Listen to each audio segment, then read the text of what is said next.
Hi, thanks for joining me for another video. Something a little bit different today. I still can't race at the moment because I'm still recovering from the surgery I had a couple of weeks ago.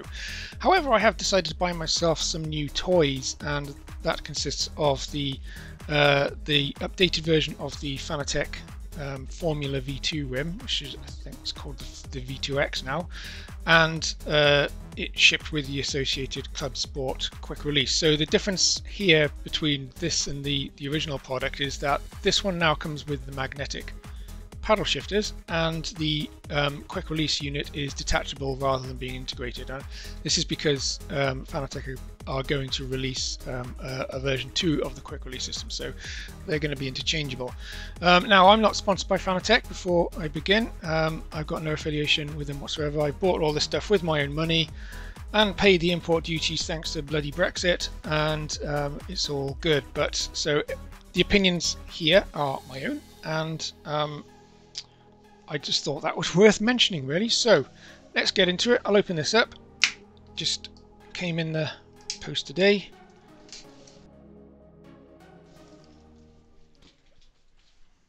Right, so inside of the box there was another box, which is the sort of the pretty one, the shelf box. Not much to see there. Let's just open it up and see what's inside. I know what's inside. It should be a steering wheel.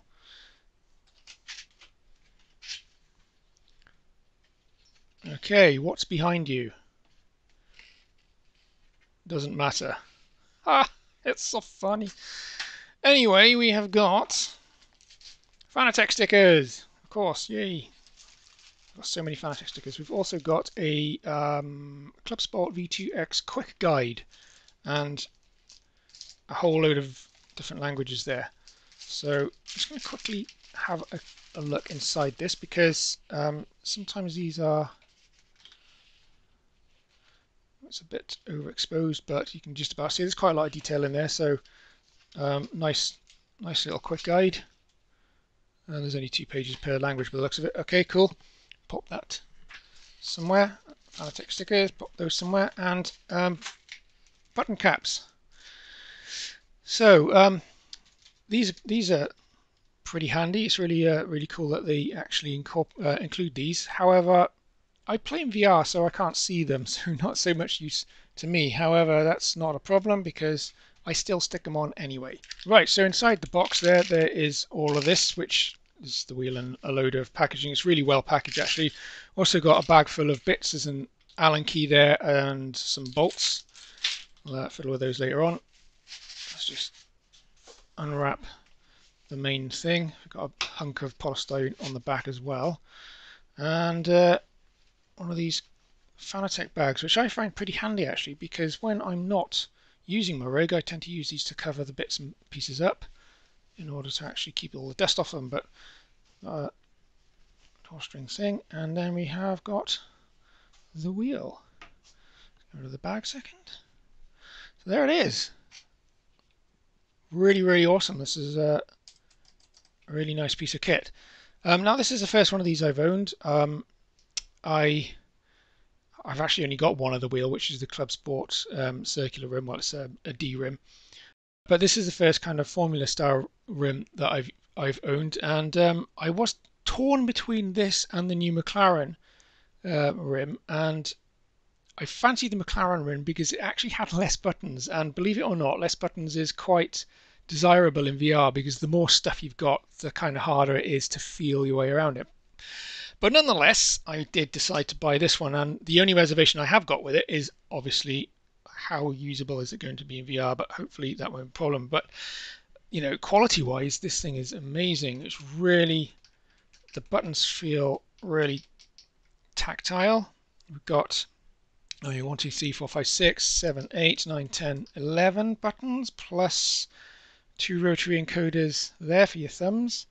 We've got 3 encoders in the middle, although I think this middle one is just for selecting modes on the wheel, so we call that 2 that we can probably map. We've got 2 up and down toggle switches.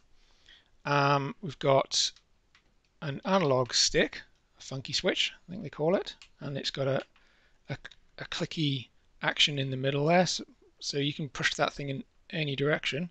And on the other side, it's more like a D-pad, up, down, left, right, and you've got the center click as well. So that's really nice. These, I've heard people complain about these, and I think they actually feel really good. They're quite easy to move though, so perhaps that's what the complaints are, is that you accidentally bump them when driving. But it doesn't matter, my hands are pretty small, so I'm not too worried about that. But yeah, this thing is great. It's really lightweight as well, which is awesome.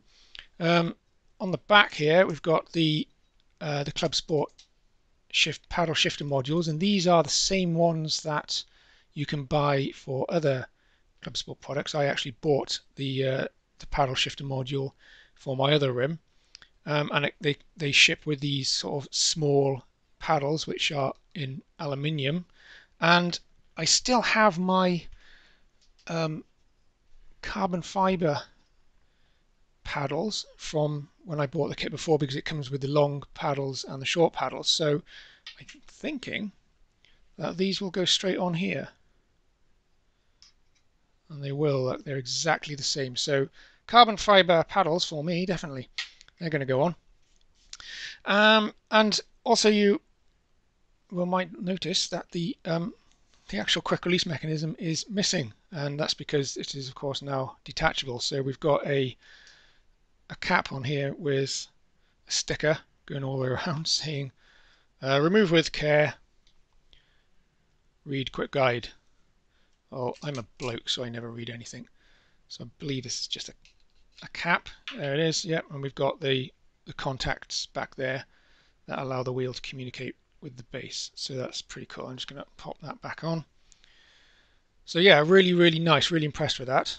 Can't wait to get using it. Of course, we've got the shift lights as well as these kind of shoulder lights. Now again, I can't really see those because I play in VR, so I just tend to rely on what the game's delivering inside the actual cockpit of the car. I really do like these rotary encoders. They're so positive. You can really tell when they've engaged. I don't know if I can actually map the middle one to stuff. I don't know. I'll find out. But yeah, that's cool. Right, let's get the quick release open and see what that's about. Right, let's get this open using my very safe letter opener. I have got actual box knives somewhere, but stiletto flick knife is all I've got available to me right now. And last time I used this knife I was cutting cable ties with it, and I managed to slice my thumb. So I'll put the murder stick away and open up this. So what have we got here?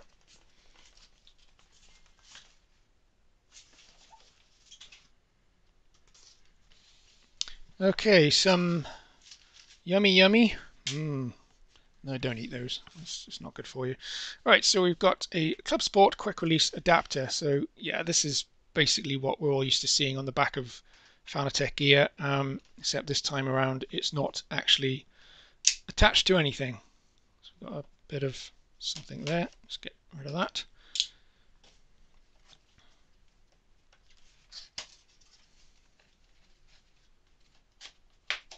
Again, loads of nice packaging, and we've got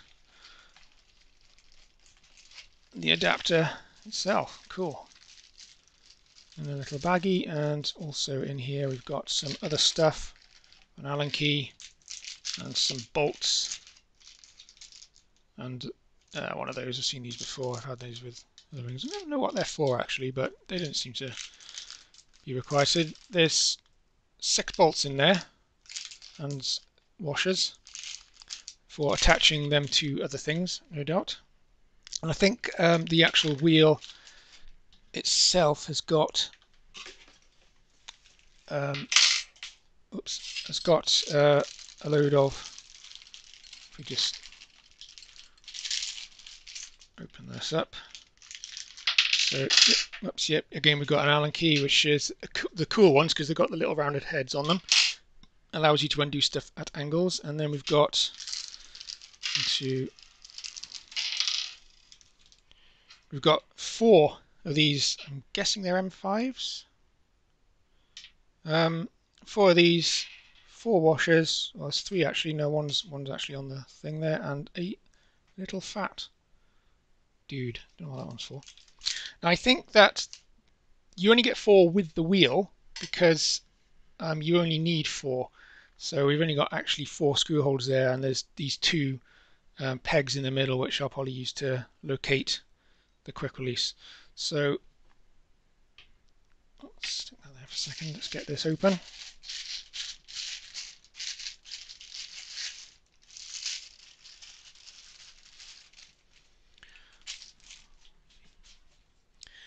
Cool. So yeah, really nicely machined, heavy-duty piece of kit. This. I use a DD1, so this has obviously got to put up with quite a bit of torque, and got the usual. Let's just take this little pin out there, which I think it just stops things from moving around when it's in transit. So yeah, inside there we got the ball bearings and the little notch for the key on the wheelbase. Awesome. Right. I'm going to go ahead and stick this thing on now because I can. So it's pretty, I imagine it's pretty straightforward. I've got to probably remove the cap there, which is the top. So that's the top of the wheel. I'm just going to use this and set the wheel on that rather than straight on the desk. So in the quick release, we've got the key which lives at the top, should be located toward the top of the wheel. Just carefully slide that on there, and that just slots in there nice and easy. Now I wonder if it's possible to stick it on the wrong way, and it's not, it won't fit, so it's keyed to go on the correct way only, so dumb people like myself can't get it wrong. So there you go, that simply slots onto that, and then we can just do it up. Alrighty then, so that is the quick release added to it, which took no time at all. Really simple to do, and yeah, fits in there nice and solid. So I don't know what the new quick release is going to be like. Hopefully it'll be quicker and more releasable than this one, because these aren't great. They're not too bad, but they take a bit of effort to actually get the wheel off the thing. So the next thing I'm going to do is put the other put the carbon fiber paddles on, because I have carbon fiber paddles for it, so I might as well, you know. So they really do finish it off. Now unfortunately they don't come with the wheel. I actually, as I said before, I bought the I bought this kit for one of my other wheels, and it actually comes with both the long and the short. So the long ones are on the other wheel, and I had the short one spare. But now they are used, so that is awesome, and that just makes the whole thing look complete, I think. Now, one thing I have noticed is on the bottom here it says version 2.5X, and the wheel is classed as the version 2. So don't know. I thought the version 2.5 was going to be the new one that's coming out early next year with the grey accents. I don't know what the actual functional difference, if any, there will be. But this is certainly a really nice product, and you know, just from handling it, I think that it's going to be absolutely fantastic. Now, as soon as I do get a chance to drive it, I will probably do another little review, or at least have a talk about it. This is pretty cool. Hope you enjoyed the video. Hope you found it informative. Thank you very much for watching, and until next time, I shall see you then. Ta-da!